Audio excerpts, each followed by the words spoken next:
अस्सलाम वालेकुम, मेरा नाम डॉक्टर शफीक चीमा है। ये किसी ने क्वेश्चन किया है कि उनको ट्रांसप्लांट सर्जरी जो गुर्दे की पेवंदकारी होती है उसके बाद किसके साथ फॉलो अप करना चाहिए।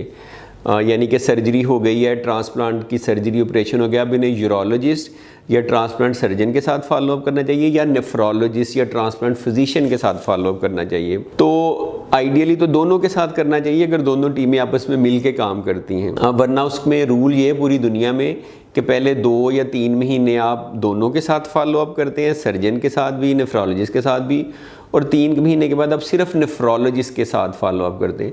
क्योंकि बड़ा सिंपल है, ऑपरेशन है, सर्जरी या हो गई, अब सिर्फ दवाइयों की ज़रूरत है, अब आपने सिर्फ फिजिशियन के पास जाना है। पाकिस्तान में बहुत सारे लोग जो हैं वो यूरोलॉजिस्ट या ट्रांसप्लांट सर्जन के साथ फॉलो अप करते रहते हैं। एक तो अवेयरनेस नहीं होती, कई दफ़ा ट्रांसप्लांट सर्जन उन्हें बताते नहीं हैं, फिर उन्हें डर होता है कि उनका पेशेंट उनके पास चला गया तो उनके साथ ही ना फॉलो अप करता रहे। पेशेंट भी अंडर इस इंप्रेशन के होते हैं कि इसने मेरी सर्जरी की है, कल को फिर कर सकता है, मैंने इसी के साथ फॉलो अप करना है।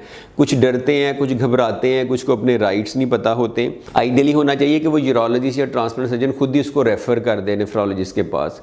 तो I will tell you 5 reasons कि why nephrologist is a better person और फिजिशियन और डॉक्टर कि ट्रांसप्लांट सर्जरी के बाद आप उसके साथ फॉलो अप करें। पहली बात तो ये कि nephrologist is in a best position to adjust your immunosuppressants. वो जो एंटी रिजेक्शन दवाइयाँ हैं उनकी लेटेस्ट अपडेट क्या है, उनके साइड इफ़ेक्ट क्या हैं, उनके लेवल क्या मॉनिटर करने हैं, उनको ऊपर नीचे कैसे करना है, ये फिजिशियन कर सकता है, ट्रांसप्लांट फिजिशियन, नेफ्रोलॉजिस्ट। यूरोलॉजिस्ट का इतना इन डेप्थ नॉलेज नहीं होता उसके साइड इफ़ेक्ट्स के बारे में, इंटरेक्शंस के बारे में। तो एक तो रीज़न नंबर 1 ये। दूसरा रीज़न नंबर 2 ये कि अगर खुदा ना खास्ता कोई कॉम्प्लिकेशंस हो जाती हैं ट्रांसप्लांट के बाद, रिजेक्शन हो जाती है, एंटीबॉडी मीडिएटेड रिजेक्शन हो जाती है, इन्फेक्शन हो जाते हैं, कैंसर हो जाते हैं, ब्लड प्रेशर हो जाता है, शुगर हो जाती है, इलेक्ट्रोलाइट्स ऊपर नीचे, acid based disturbances, oedema, proteinuria. अब आपका ख्याल है वो सर्जन आपको ये चीज़ें मैनेज करेगा? उसको पता होगा कि शुगर को या उसके बाद इन्फेक्शन को, CMV न्यूमोनाइटिस को कैसे मैनेज करना? नहीं, ये नेफ्रोलॉजिस्ट करता है, ये फिजिशियन करता है। तीसरा ये कि चूँकि नया गुर्दा है, कभी कभी वो भी प्रोटीन लीक करनी शुरू कर देता है, ब्लड आना शुरू कर देता है, ग्लोमेरुलोनेफ्राइटिस हो जाता है। पहली दफ़ा ये आपकी जो पुरानी डिजीज़ है वो रिटर्न हो जाती है, बायोप्सी की ज़रूरत होती है, मेडिसिन एडजस्ट करने की ज़रूरत होती है, ये भी नेफ्रोलॉजिस्ट करेगा।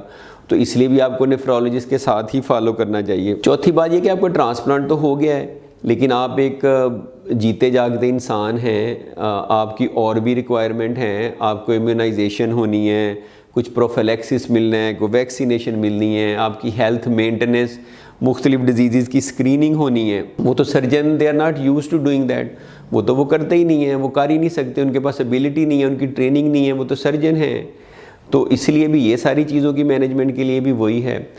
5वीं इसमें जो है ना वो रीज़न ये है कि जब आप नेफ्रोलॉजिस्ट के साथ फॉलो करते हैं और सपोज़ करो कुछ सर्जिकल इशू हो गया तो वो सर्जरी तो कर ही नहीं सकता, वो लामहल आपको फिर सर्जन या यूरोलॉजिस्ट या ट्रांसप्लांट सर्जन के पास दोबारा भेजेगा कि फॉर एग्जांपल अगर पेशाब की नाली रुक गई है, कोई स्टीनोसिस हो गया, कोई ऑब्स्ट्रक्शन हो गई है, उसको डायलेट करना है या कोई और सर्जरी करनी है, तो वो आप सर्जन के पास ही रेफ़र करेंगे। तो जब आपको रेफरल वक्तन फ़वक्तन मिल सकती है और वो आपके सर्जन या ट्रांसप्लांट सर्जन से बात कर सकता है, तो this is another reason you must follow up with the nephrologist. अगर आपका ये काफ़ी लोगों का ख्याल है कि 2-3 दवाइयाँ ऊपर नीचे ही करनी है, इसमें क्या ऐसा काम है, सर्जरी तो हो गई है तो हम भी कर लेंगे। तो अगर आप भी उन लोगों की तरह सोचते हैं कि ये 2-3 दवाइयाँ ही ऊपर नीचे करनी, तो फिर आप यूरोलॉजिस्ट के पास ही जाएँ, फिर आप ट्रांसप्लांट सर्जन के पास ही जाएँ।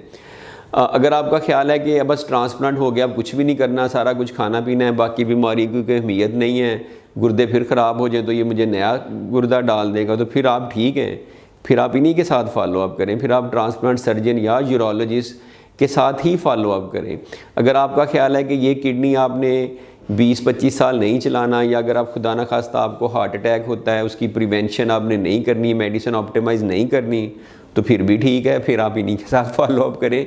लेकिन अगर आप चाहते हैं कि ये जो इतनी मुश्किल से आपने किसी अपने लव्ड वन का, प्यारे का गुर्दा लिया है, सर्जरी कराई है, 20 लाख लगाया है, ये लंबा अरसा चले, आपकी साथ सेहत भी ठीक रहे, क्वालिटी ऑफ लाइफ भी ठीक हो, इस गुर्दे में से जितना आप टाइम निकाल सकते हैं, बाय कर सकते हैं, वो मिले आपको, तो then you must follow up with the nephrologist. लेकिन उसमें भी क्या चाहिए कि सारे नेफ्रोलॉजिस्ट भी एक तरह से ट्रेंड नहीं है, कुछ उतने ही नाइव होंगे टू एडजस्ट द इम्यूनोसप्रेसेंट जितने यूरोलॉजिस्ट या ट्रांसप्लांट सर्जन हैं। तो you need to find out कि किसकी ट्रेनिंग है, किसकी प्रॉपर इसमें फेलोशिप ट्रेनिंग है, कौन एक्टिवली पेशेंट्स को मैनेज करता है, कौन इसकी सही टेक केयर कर सकता है, कौन सर्टिफाइड है।